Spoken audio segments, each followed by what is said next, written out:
Hi friends, Tammy from Stampin' Savvy. Thanks so much for joining me. Today I want to share with you how to make this card right here. It's a double Z-fold gate card and it absolutely is so adorable. It's really fun and easy to make, and it's absolutely beautiful to present to a friend or a family member. So we're going to walk through step by step how to make this, and you are going to love it. It's so easy. So let me share with you, I've got two different samples of the same card, and this is just using two different pieces of the designer paper. So two different samples for you to see here, two different looks. And it is an A2 card when it's finished. So it's 4 1/4 by 5 1/2 when in the finished size. So it will fit into the medium envelopes that we carry. So today we're going to be focusing on the Tropical Oasis Suite. This was in our January through June 2020 mini catalog. And some of this suite is going to be carrying over into our new product catalog, but several of these elements are retiring. So let me show you which ones they are. We're going to be using, today in this card, we use the Tropical Oasis Designer Series paper. It is on the last chance list. All of our designer paper from this product year is retiring, so you're going to want to grab that. The Coastal Weave Embossing Folder, so sad, that one is retiring, as are the trinkets, the Memories and More card pack, and the braided burlap trim. What is carrying over is going to be the Timeless Tropical stamps and the coordinating dies. However, the bundle discount that you get when you pair them together is not carrying over.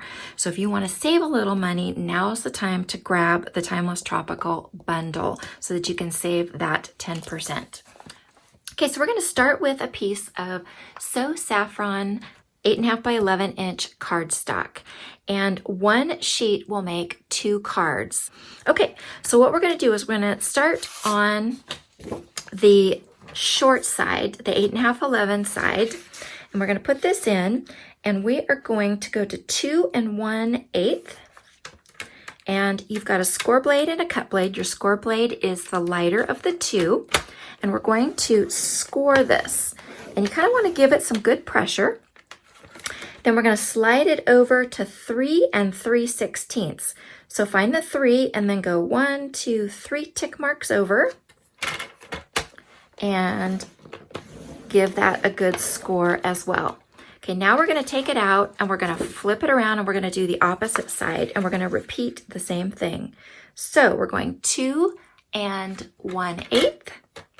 Again, make sure you've got your score blade. And then sliding it over to 3 3/16. It's also 1 tick mark less than 3 1/4. That helps. Okay. Now we're done with our scoring. Now we're going to turn it over on the long side, the 11-inch side, and we're going to cut it in half at 5 1/2, which is the line on the arm. That's 5 1/2. And we're going to cut. Okay, so now there is your 2 card bases. Okay, in addition to that, you're going to want, for these 2 cards, another 1/4 sheet of the cardstock for our stamping. Okay, and then we're going to bring in our designer series paper, and I've still got mine at 12 inches, and we're going to cut 2 strips at 2 inches.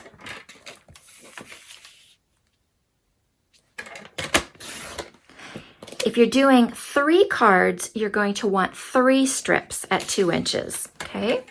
And then what we're going to do is we're going to stack these together, and we are going to cut this at 5 3/8. Find my 5 3/8. Okay, so there is 2, and then we're going to slide this in at 5 3/8. Cut this off. And that gives you 4 pieces. We're going to be using 3 for this card. But again, if you're doing 3 cards, that additional strip will give you 2 more, and that's enough for 2 cards.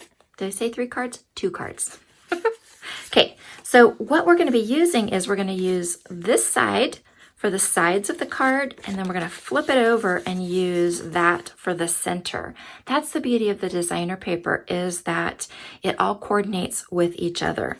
Okay, so we're going to set this off to the side, and we're done with our paper trimmer.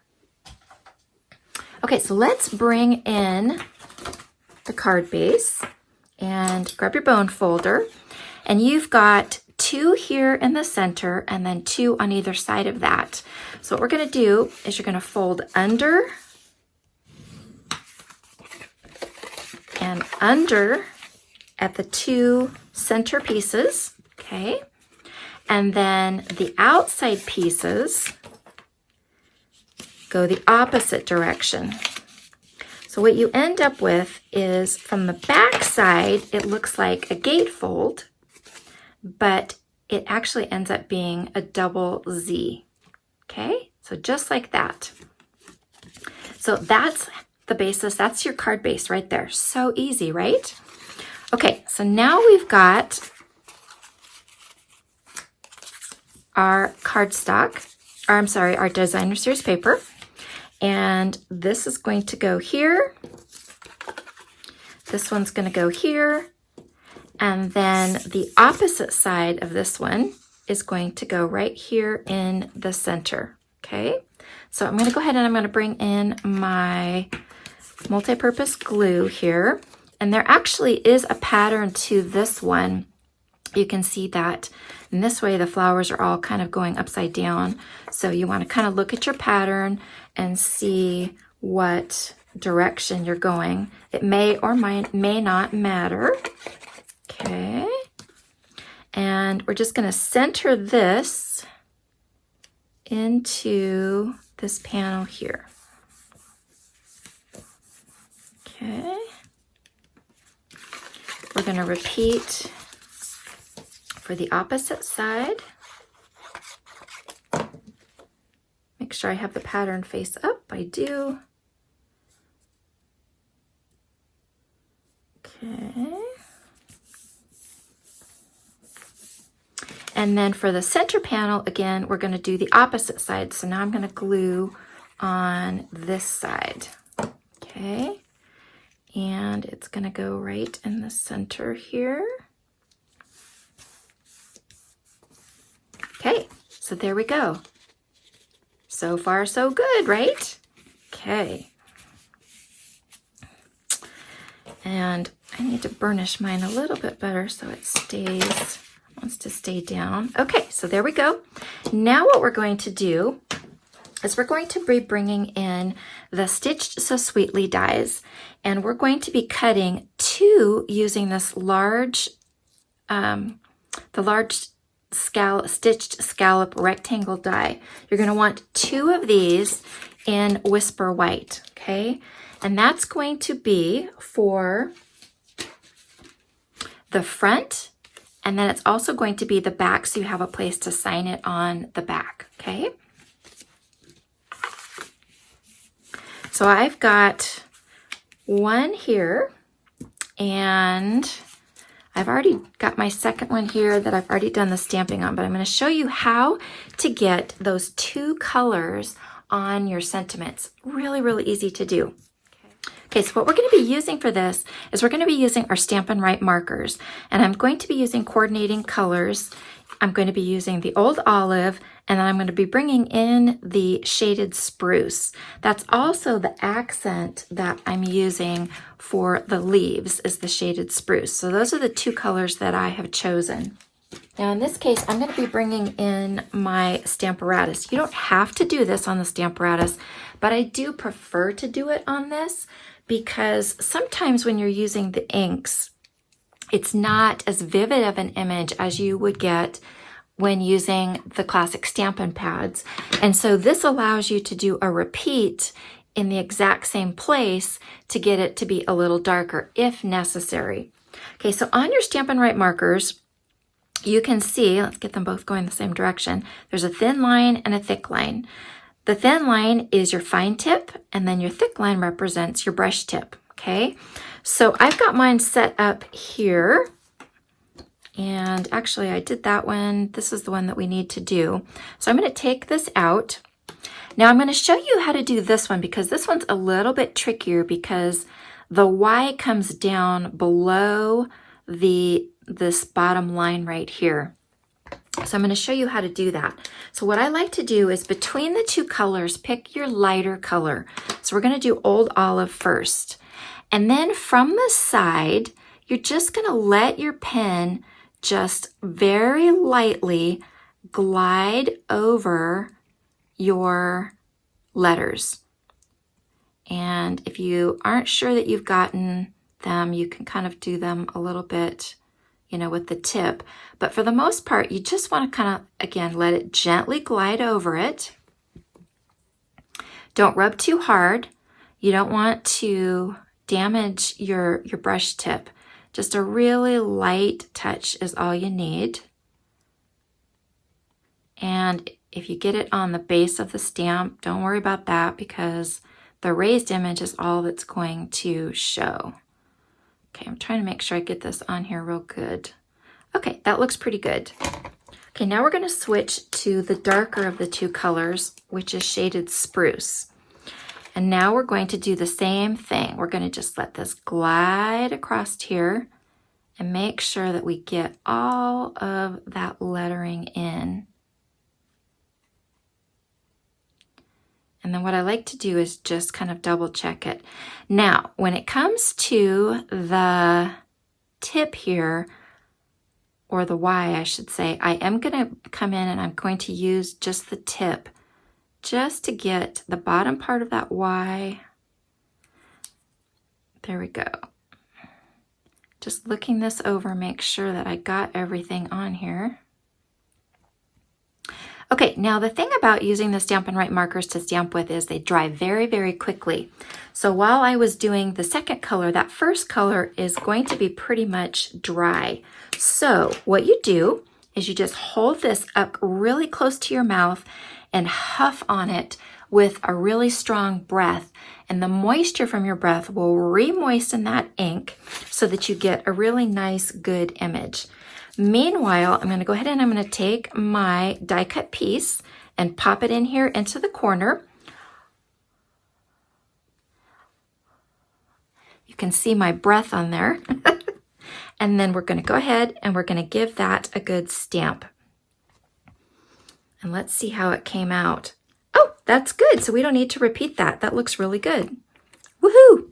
Okay, so we're going to set this off to the side. Let me go ahead and bring in my chamois and wipe this off. This is just our simple chamois that I have cut into pieces so that it's easy for me to use on the Stamparatus. Okay, set this off to the side. So now we've got both of our sentiments on the front and on the back. So you can see I repeated and did the same thing with the back. I just kind of reversed them as far as the coloring goes, but you can do whatever you want. Now, if you don't have the Stampin' Write markers, these are both from the Regal's color collection. If you don't have these, you could certainly just stamp that with the color that you choose.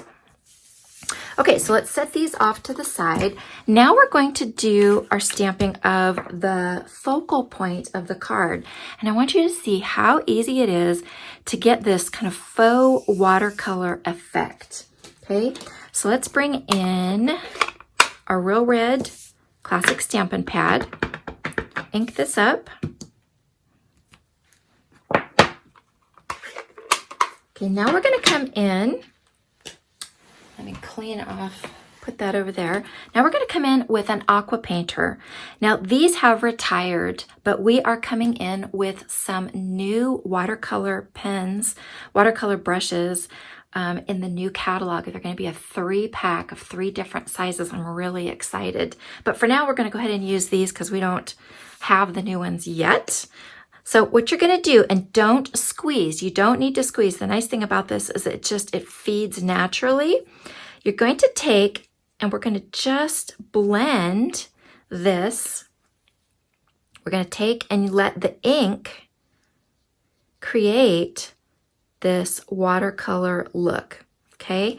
And you don't need a lot of water, okay? We're just doing a little bit. Basically, all you're doing is just following along the lines that are already in the stamp, okay? Coming out from the center, and then just follow the outline, and then wherever there's shading, we're going to use that. So again, follow along the edges like that.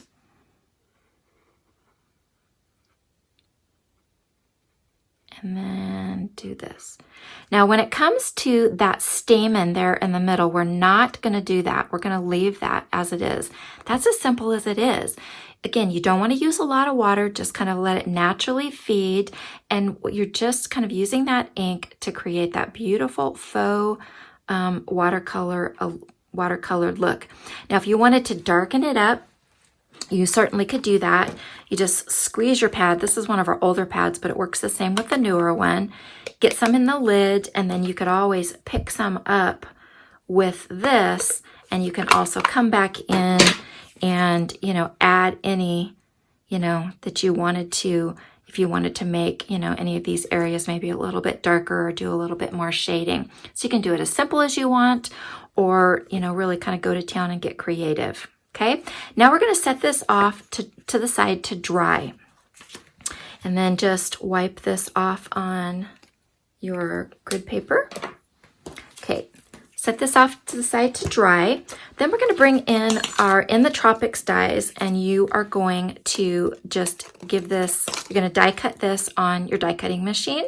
Okay. While you're there, take this little guy out. This is meant to be the top of the pineapple, but this is what we're going to be using for that kind of spray of leaves that are coming off. So you're going to want to do die cut this in shaded spruce is what I have used. I decided not to go with old olive because I thought that it would just blend in too much. So I wanted to kind of take the darker colors here and use those as a nice pop of color. Okay, so we've got that, set that off to the side. So we've got our leaves, we've got our beautiful flower, we've got our front panel. Oh, you know what? Let me show you a trick. I had already had mine set up, but let's kind of back up a minute here. When I set up my sentiments, I'll show you what I did. So I start off by putting what I'm going to be stamping on, which is this. And then what I did is I brought in the flower and I placed it here.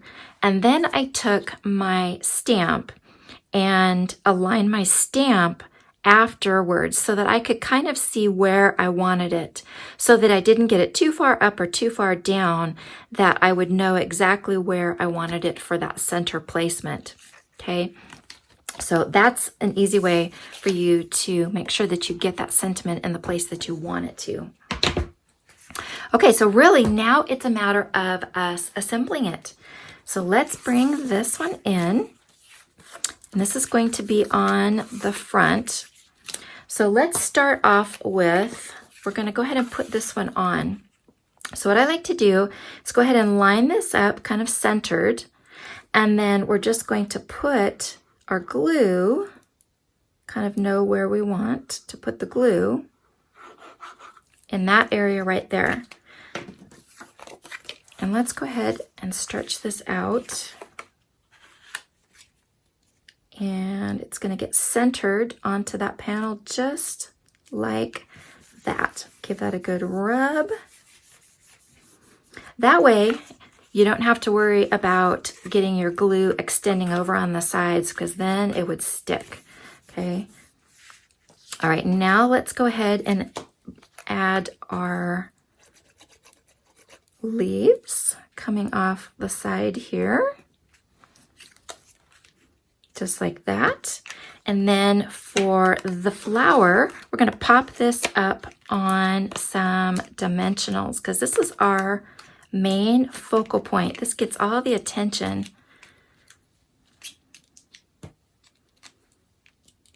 Okay. And let's go ahead, make sure I got that centered to the thing. There we go. Gonna put that down. Okay, now we're almost done. Okay, so now what I want to do is going to show you something fun to do. I'm going to bring in our pearls, our pearl basic jewels. I love these. Love, love, love these.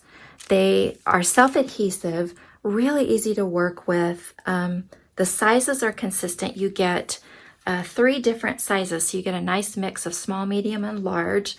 You can see how much I use them because I'm almost used them all. So now what I want to do is I'm going to take our dark So Saffron matching Stampin' Blends marker, and I'm going to, I'm going to color it. Now you don't have to do this. You could certainly use them just white, but I think it just adds a really pretty kind of coordinating touch when you color match it to the card. Okay, then I'm going to bring in my Take My Pick tool, and we'll pick this up on my nail.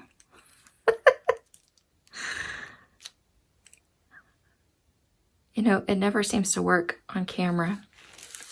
And then we're going to, at the end of this stamen, we're going to do 1. Then we're going to do 2. And then we're going to do 3 right at the end. Whoops.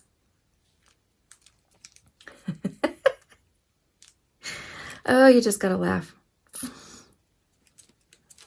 And there we go. And that just, those pearls just make it pop, right? Such an easy thing to do and draw attention to that stamen. Now let me show you another trick. This happened in our class. Some of our gals got too much water, and then this whole area kind of ended up a little bit of a blur. If that happens to you, take your real red Stampin' Right marker and just come in with the fine tip and just mark the lines on the side of your stamen to make it stand out a little bit. Draw it back in, so to speak. That's it. Okay, now we're going to flip it over. If you wanted to do the watermark, this would be where we would do it right here. And actually, we should have done this before we put the front panel on. Let's see if we can get this in here. Ooh, it worked. That would be our watermark where we're going to sign it. And then for this, you're going to put your 2 sides together. This is going to go right here on the back. And we're only going to be gluing half of this so that it sticks to one half but does not stick to the other half. Okay, so what I do with this is actually keep it back a ways so it doesn't even approach the halfway line, because you will get a little bit of bleed. And then again, come in and it gets centered onto that when it's closed. That looks pretty good.